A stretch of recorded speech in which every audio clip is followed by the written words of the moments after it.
Rather the suit, there's a change in fashion that shows. In those Lennox Avenue clothes, Mr. Dude has disappeared with his flashy tie. You'll see in the Harlem Esquire what the well-dressed man will desire when he's strutting down the street with his sweetie pie. Suntan, shade of green, or an olive drab color scheme. That's what the well-dressed man in Harlem will wear.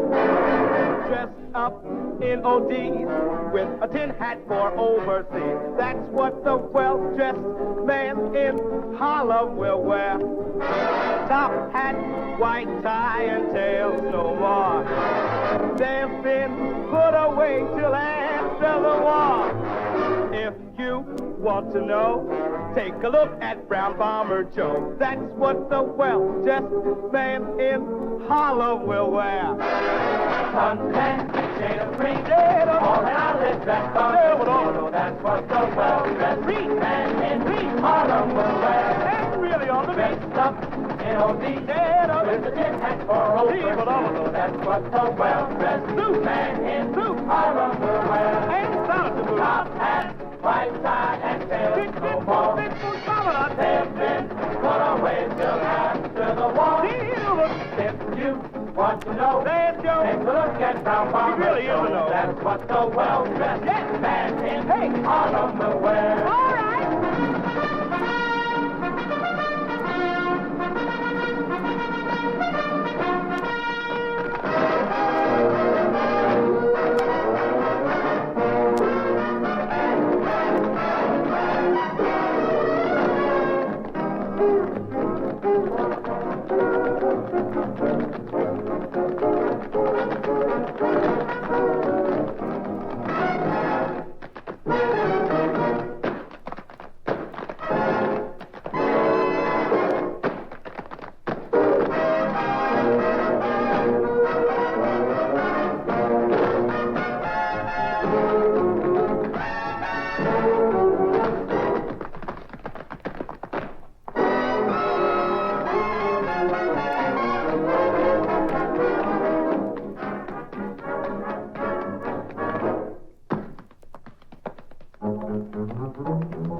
Bebop.